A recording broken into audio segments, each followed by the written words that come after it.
안녕하세요. 커피앤톡입니다. 오늘도 와주셔서 감사드리고요. 바로 사연 읽어보겠습니다. 안녕하세요. 저는 올해 44살이고 대기업에서 13년 동안 일을 했던 사람입니다. 지금은 비록 구조조정으로 회사에서 잘렸지만 그때 당시에는 제가 영원히 이렇게 잘 나갈 줄만 알고 코가 하늘을 찔렀어요. 지금 생각해보면 아주 경솔하게 살았던 거죠. 결혼할 때도 저는 선을 많이 보고 골라서 결혼을 했는데 조건이 좋은 여자만 만났어요. 저희 집과도 어느 정도 급이 비슷해야지 결혼을 한다고 생각을 했죠. 그렇게 여러 번의 선을 본 끝에 바이올린을 전공한 여자를 만났는데 유복한 가정 형편 때문에 독일에선 유학 생활도 하고 미국에선 1년 어학연수도 했다고 하더라고요. 외모나 겉모습에도 부잣집 딸 티가 나는 여자였어요. 저는 여태껏 선을 봤던 사람들 중에 이 여자가 제일 마음에 들었고 연락처를 교환해 몇 번 만남을 가졌어요. 근데 만나면 만날수록 제가 생각했던 것보다 소탈하고 검소한 성격을 가지고 있더라고요. 이런 모습이 더욱더 호감으로 느껴진 것 같아요. 저는 이 여자를 놓치고 싶지 않다는 생각에 적극적으로 대시를 했고 마침내 결혼까지 하게 되었습니다. 결혼식 또한 저희 집에선 아내가 원하는 대로 남부러울 것 없이 다 해주었죠. 그리고 결혼 후 아내는 전에 했던 바이올린 레슨 일을 그만두고 집에서 살림과 제 내조만 하겠다고 했어요. 저 또한 아내가 저를 신경 써주는 게 더 좋아 그렇게 하라고 했습니다. 남부러울 것 없이 아이 둘을 낳고 여태까지 잘 살아왔어요. 근데 어느 날 회사에서 구조조정이 들어간다는 흉흉한 소문이 돌기 시작하는 겁니다. 대기업 자체가 수명이 워낙 짧아 나이가 차면 나가야 되는 분위기를 만들긴 하는데 이렇게 한 번씩 구조조정을 한다고 하면 마음의 준비를 더 하고 있죠. 근데 그 대상이 바로 제가 되어버린 겁니다. 제 나이 42살에 실직이 될 줄은 꿈에도 몰랐어요. 남자들은 40살부터 인생이 시작이라는데 저는 시작도 못하고 꺾여버린 거죠. 아내는 이런 저의 상황도 모르고 명품 가방을 사곤 했는데 아무리 제가 대기업 직원이어도 한 달에 한 번씩 명품을 살 정도는 아니었어요. 근데 처갓집이 워낙 부자라 장모님이 아내랑 같이 쇼핑을 다닐 때마다 아내 가방까지 사준다고 했죠. 만약에 제가 회사에서 잘렸다는 소식이 처갓집 귀에 들어간다면 후폭풍이 장난이 아닐 것 같았어요. 그동안 목에 힘주고 다녔던 제가 거품 빠진 맥주 같은 처지가 되어버렸으니까요. 게다가 저희 부모님한테도 말씀을 드리지 못했던 게 어머니는 암투병을 하시다가 6년 전에 돌아가셨고 아버지는 뇌졸중으로 요양원 신세를 지고 계셨거든요. 그러니 말할 사람은 제가 형처럼 따랐던 동네 형밖에 없었어요. 제가 외동이다 보니 어렸을 때 이 형이 저를 많이 챙겨줬거든요. 이 형은 제 얘기를 듣곤 술을 한 잔 사주겠다며 나오라고 했어요. 그날 술을 마시면서 제 인생이 얼마나 깜깜한지 아무것도 보이지 않았어요. 가만히 있어도 억울함에 막막함에 눈물만 나는데 그 형이 제게 먼저 조심스럽게 일자리 하나를 권하기 시작하는 겁니다. 형이 에어컨 수리업체를 운영하는 사장이었는데 본인하고 같이 다니던 조수가 일을 그만두게 되면서 조수를 한 명 뽑으려고 했대요. 근데 마침 제가 실직을 했으니 저보고 당분간만이라도 같이 일을 해보겠냐고 물어보는 겁니다. 저는 그 형의 말에 아주 적극적으로 형이 시켜주면 나야 뭐든지 다 하지. 지금 당장 직업을 구할 수도 없고 일단 형 따라다니면서 돈 벌다가 여기저기에 이력서 내봐야지. 내 나이가 이제 42인데 애들 자는 모습만 보고 있으면 얼마나 막막한지 몰라 라고 했어요. 그러니 형은 제 어깨를 툭툭 두들기며 그래 창수야, 그럼 내일부터 당장 나랑 같이 일하자. 일단은 다른 데 취직될 때까지 나랑 같이 일하면서 지내면 되겠네 라고 하더라고요. 저는 이런 형의 제안에 두 손을 꼭 잡으며 정말 고맙다고 했어요. 그러니 형은 임마 고맙긴 뭐가 고마워. 이럴 때 서로 돕고 사는 거지. 너희 어머니가 우리 집 어려울 때 나 학비까지 내주시면서 우리 집을 얼마나 많이 도와주셨냐. 난 그것만 생각하면 아직까지도 아줌마한테 빚이 있는 것 같아. 아이, 근데 이렇게라도 너한테 갚을 수 있어서 마음이 얼마나 편한지 모른다. 라고 하는데 저도 이런 형에게 하늘에 있는 엄마는 아마 다 알고 있을 거라고 했어요. 형은 이 일도 나쁘지 않다며 정 취직이 안 되면 몇 년 동안 본인한테 일 배우고 나중에 독립해서 수리점을 하나 차려도 괜찮다고 했어요. 비록 네가 해왔던 일이랑은 다르지만 벌이로는 괜찮다고 했죠. 그렇게 저는 아내 몰래 에어컨 수리 일을 시작하게 되었습니다. 아내에게는 서서히 말을 해야겠다고 생각했어요. 도저히 지금은 말을 할 수가 없었죠. 가장으로서 아내와 아이들이 웃는 모습만 보고 싶은 마음뿐이었으니까요. 제가 마음의 준비가 되면 그때 얘기를 하리라 마음을 먹었어요. 그리고 다행이었던 건 제가 이 일을 시작한 게 5월 달이었는데 일감이 꽤 많아 집에 생활비는 갖다 줄 수 있겠다 생각을 했어요. 저희 아내가 눈치가 워낙 빨라서 저는 이런 아내에게 들키지 않으려고 부단히도 애를 썼는데 집에서 나올 때는 항상 양복 차림에 구두에 가방까지 챙겨서 나왔어요. 그리고 차를 타고 형네 사무실에 도착을 하면 차 안에서 작업복으로 옷을 갈아입곤 했죠. 평상시보다 더 신경을 쓰면서 다녔어요.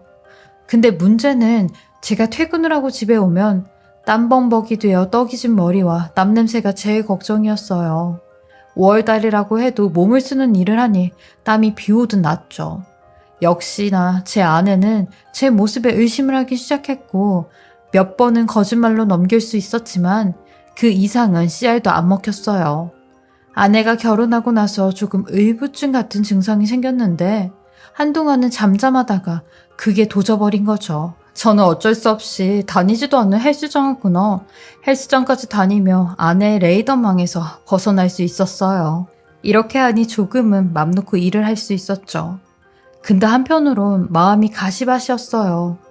중견기업이랑 중소기업에 계속 이력서를 내봐도 연락이 오는 곳은 단 한 곳도 없었고 계속 불합격이라는 소식만 들렸으니까요.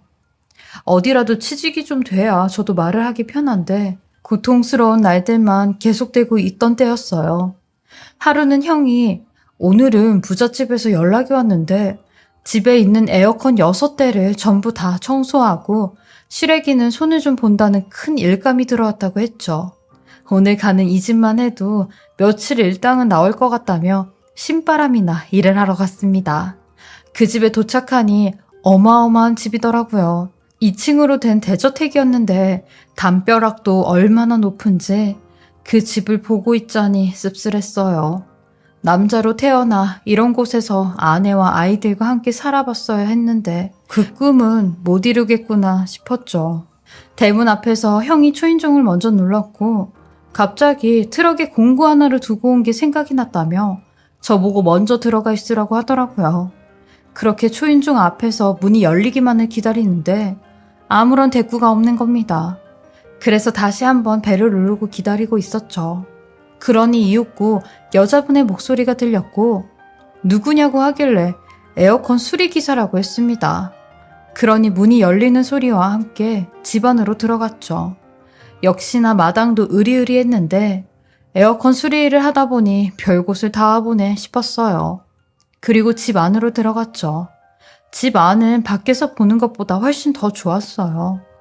근데 방금 전까지 저랑 인터폰을 했던 여자분은 온데간데 없고 집엔 아무도 없는 겁니다.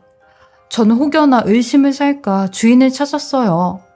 저기요? 계시나요? 라고 하니 대꾸가 없길래 집이 커서 잘 안 들리나 싶어 더 큰 소리로 저기요? 아무도 안 계세요? 라고 했죠. 그러니 곧이어 어떤 남자가 씻다 말고 화장실에서 나오는 겁니다. 그러니 절 보곤 아, 오늘 에어컨 손 보러 온다고 했지? 아니 근데 이 사람은 어디 가고 아저씨 혼자 있는 거요? 라고 하길래 어떤 여자분이 문은 열어주셨는데 들어오니까 아무도 안 계셨다고 했어요. 그러니 그 아저씨도 갸우뚱하며 화장실에 갔나 하더라고요. 곧이어 형도 들어왔고 저희는 작업을 시작했습니다. 그곳엔 거의 방마다 에어컨이 설치가 되어 있었는데 형은 저보고 창수야, 오늘은 네가 실외기 좀 맡아서 점검해봐. 벌이가 좋은 놈이어서 그런가 이제는 곧잘하더라. 일단 점검 1단계부터 하고 나 좀 불러 라고 했죠. 저는 알겠다며 거실에 있는 에어컨 실외기부터 하려고 실외기를 찾았어요. 근데 아무리 봐도 실외기가 보이지 않는 겁니다. 그래서 집주인 아저씨에게 실외기는 어딨냐고 하니 우통을 벗고 돌아다니던 그 아저씨가 베란다 안쪽으로 쭉 들어가면 문 하나가 있다고 거기가 실외기실이라며 거실 거랑 안방 거 2개 다 같이 있다고 가보라고 했어요. 속으로 집이 얼마나 크면 실외기실이 따로 있나 싶었죠. 저는 베란다 깊숙이 있는 실외기실 문을 열었고 깜깜하길래 불을 찾으며 손을 더듬었어요. 그리고 불을 켜는 순간 아니 거기에 어떤 여자가 머리카락을 늘어뜨려서 몸을 있는 대로 웅크리고 있는 겁니다. 저는 그 장면을 보자마자 너무 깜짝 놀라 비명을 질렀고 제 비명 소리에 거실에서 에어컨 청소를 하던 형이 한 걸음에 달려왔어요. 그리고 그 집 집주인도 형을 따라 달려오는데 왜 그러냐고 하는 겁니다. 그래서 저는 하얗게 질린 얼굴로 손가락으로 그 여자를 가리키며 저기 사람 있다고 했어요. 그러니 집주인 아저씨가 저를 밀치고 실외기 뒤쪽으로 가는데 아니 미연아 너 왜 이러고 있어? 라고 하는 겁니다. 미연이라는 말에 제 아내와 이름이 같아 한참을 쳐다봤는데 그 여자는 있는 대로 몸을 가리며 얼굴을 가리며 일어날 생각을 하지 않는 겁니다. 그러니 집주인 아저씨가 저희들 보고 잠깐 나가 있으라며 이 여자를 일으키는데 그 순간 저는 여자 다리 뒤쪽에 커다란 몽고 반점이 눈에 들어왔고 그 점을 보자마자 제 아내인 걸 알아버렸습니다. 저는 대체 이게 무슨 상황인지 눈이 돌아가기 일보 직전이었고 왜 아내가 저 늙은이네 집에 저딴 차림을 하고 있는지 판단조차 제대로 서질 않아 이성을 잃기 일보 직전이었어요. 저는 그 집주인을 밀치고 아내의 팔을 잡아 얼굴을 들었어요. 그리곤 야 정미연 너 지금 뭐 하고 있는 거야? 라고 하니 그 집주인도 제 얼굴을 쳐다보며 당신 뭐야? 뭔데 내 여자한테 이러고 있어? 미연이 이 남자 알아? 라고 하는데 아내가 그제서야 제 다리를 붙잡으며 여보 아니 당신 회사는 어쩌고 왜 여기서 이러고 있는 거야? 라고 하는데 지금 그게 중요하냐고 소리를 질렀어요. 그러니 집주인도 아니 지금 여보라고 했어? 라며 저와 아내를 쳐다보는데 저는 그런 모습으로 제 다리를 잡고 있는 아내가 역겨워 발로 뿌리치고 그 집주인에게 다가가 이 미친 노인네야. 이 사람 유부녀에 애가 2이나 있는 사람이라고. 근데 이런 사람이랑 뭐하고 있는 거냐고 하며 사정없이 어깨를 밀쳤어요. 그러니 와이프는 절 말리며 다 설명하겠다고 하는데 그 집주인이 먼저 야 이 사람아 내가 미연이랑 알고 지낸 사이가 15년이 넘어 라며 되려 네가 뭔데 날 치냐고 제 멱살을 잡기 시작하는 겁니다. 그러니 형이 다가와 저와 그 주인을 말리고 와이프는 그 틈에 다 미친 듯이 밖으로 나가 한참 뒤에 뭘 걸치고 이쪽으로 와선 눈물을 흘리며 제 팔을 잡는 겁니다. 저는 그런 와이프가 정말 경멸스러워 잡지 말라며 바닥으로 내팽개쳤어요. 그리고 듣게 된 그 둘의 충격적인 말에 전 뒤통수를 한 대 얻어맞은 기분이었죠.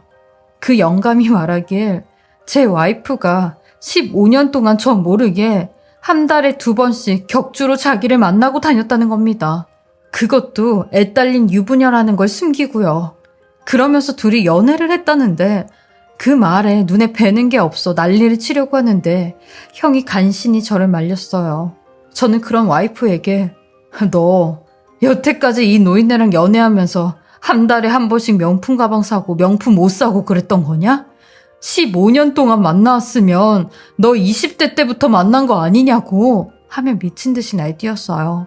그러니 와이프는 손을 빌면서 그런 거 아니라고 다 설명한다고 하는데 그 노인네 또한 자기는 진짜 모르고 만난 거라며 재수가 없다고 당장 나가라고 하는 겁니다. 저는 그 노인네한테도 내가 당신 가만히 안 둘 거라고 대들었고 형의 제지로 간신히 그 집을 빠져나왔어요.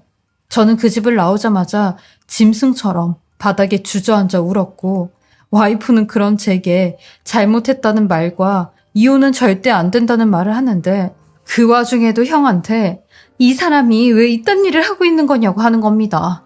형도 어이가 없었는지 창수, 다 재수 씨랑 애들 먹여 살리려고 이렇게 발버둥 치고 있는 거예요. 라며 저의 실직 얘기를 하더라고요. 그러니 와이프는 한숨만 푹푹 쉬며 실직이 됐음 이야기를 해야지. 당신이 얘기만 했어도 이런 사단이 일어나지 않을 거라고 적반하장으로 저를 내몰기 시작하는데 내가 니 따위 인간을 아내라고 10여 년 동안 데리고 살았다며 이혼하자고 했습니다. 너는 최소한 인간으로서 가치도 없는 X라고 했어요. 그러니 그제서야 제 바지가랑이를 붙잡으며 말이 그렇다는 거지. 여보, 나 당신 없으면 못 사는 거 알잖아. 미안해. 이제는 절대로 딴짓 안 하면서 살게. 그러니까 제발 용서해줘. 라고 하는데 그런 아내를 두고 그 자리를 빠져나왔어요. 그리고 집에 가자마자 아내의 옷부터 화장품까지 전부 다 밖에 내놓고 집 현관 비밀번호도 바꿔버렸습니다. 그리고 처갓집에 연락을 해 아내의 불륜 현장 동영상을 전부 다 보내줬습니다. 그러니 몇 시간 뒤에 저희 집에 찾아와 집 밖에서 문을 두드리며 이러지 말라고 하시는데 당신 딸 당장 데리고 내 눈앞에서 사라지라고 했어요. 이 정도로 질 떨어지는 여자인 줄 알았으면 결혼도 안 했을 거라고 했네요. 그러니 장모는 듣자 하니 거참 박서방 말이 심한 거 아닌가? 솔직히 박서방도 대기업 그거 하나 볼 거 있었지. 지금은 이게 뭔가 이게 라며 끝까지 할 말 다 하시는데 그 엄마의 그 딸이라고 뻔뻔함이 하늘을 찔렀죠. 저는 그런 장모랑 와이프한테 저는요 최소한 부끄러운 짓거리는 하고 다니지 않았어요. 내 힘으로 내가 처자식 먹여 살리려고 이렇게까지 했는데 뭐요? 이제 볼 게 없다고요? 그러는 당신 딸은 뒤에서 더러운 짓거리 하고 다녔는데 이게 그렇게 잘난 짓거리면 제가 이 불륜 동영상 동네방네 다 떠들고 다녀도 되겠네요. 다 소문내고 다녀도 상관없단 말씀이죠? 라고 하니 와이프가 자기 엄마한테 제발 좀 가만히 있으라고 엄마 때문에 더 이혼당하게 생겼다고 하더라고요. 저는 다 필요 없고 내 집에서 당장 나가라고 소송 준비나 하라고 했어요. 저 두 모녀가 남자였다면 진짜 주먹 다짐이라도 할 심정이었죠. 그렇게 저는 아내를 상대로 이혼소송과 양육권 소송을 진행하였고 그 노인네한테도 상간남 소송을 진행하였습니다. 그깟 위자료 몇 푼 받으려고 소송한 게 아니라 전 노인네 이력에 좋은 글씨 남기는 게 제 목적이었거든요. 소송 중에 몇 가지 사실을 더 알게 되었는데 와이프는 그때 그 집 인터폰으로 제 모습을 보고 일부러 실외기실에 숨었다고 하더라고요. 방에 숨어 있으면 에어컨 청소할 때 제가 볼까봐 숨을 곳을 찾다가 거길로 들어갔다고 했죠. 그것도 어이가 없었지만 제일 어이가 없던 게 지가 저지른 불륜보다 제가 거짓말한 사실이 더 죄가 무겁다고 짓거리는데 그 말을 듣고 얼마나 눈이 뒤집히는지 이 세상에 법만 없었다면 아마 제가 저 여자를 가만히 안 뒀을 거예요. 그 성질 참는데 정말 억장이 뒤집혀지더라고요. 그렇게 저는 이 그지 같은 여자와 이혼을 하게 되었어요. 3심까지 갔는데 이건 볼 것도 말할 것도 없이 제가 다 승소하게 되었죠. 저는 와이프한테 받아낼 수 있는 거 다 받아내고 그 노인네한테도 위자료 1,700만 원 받아냈습니다. 맘 같아선 집어 쳐놓고 싶은 심정인데 법이 이런 걸 어떡합니까? 저도 일단 위자료 받고 끝이 나는 게 죽도록 억울해 속병이 다 생겼어요. 이 마음의 상처와 자국은 영원히 치유가 되지 않을 것 같아요. 지금도 이혼한 지 1년이 조금 지났는데요. 그때만 생각하면 화가 치밀어 오르고 악몽까지 꾸곤 해요. 이런 생각을 할수록 저한테 해가 되는 걸 아는데도 잘 안 되네요. 그리고 현재는 너무 다행히 벤처기업의 팀장으로 취직이 돼 직장을 다니고 있는 상태입니다. 애들도 이런저런 잘 따라 커지고 있고요. 근데 저희 재취업 소식을 애들한테 들은 전처는 얼마 전에 연락이 와 귀신 씨나라 까먹는 소리를 하고 있는데 개코 같은 소리 하지 말고 너는 제때 양육비나 보내라고 했어요. 양육비 미지급으로 네 얼굴 사진 대문짝만하게 인터넷에 올리기 전에 제대로 보내라고 했죠. 지 돈 없다고 양육비도 4달째 안 보내고 있었거든요. 이 여자와 한 번 맺은 이 지독한 끈이 도대체 언제 끊길지, 아니면 평생 끊기지 않는 줄이 될지 착잡하기만 합니다. 하지만 어떻게든 끊어버려야죠. 지금까지 제 긴 이야기 들어주시고 읽어주셔서 감사하고요. 다들 건강 챙기시며 믿을 만한 가족이 있음에 행복을 느끼고 그 행복을 누리며 사셨으면 좋겠습니다. 지금까지 커피앤톡이었습니다. 오늘도 제 채널을 봐주셔서 감사합니다. 저는 다음 영상으로 또 찾아뵙겠습니다.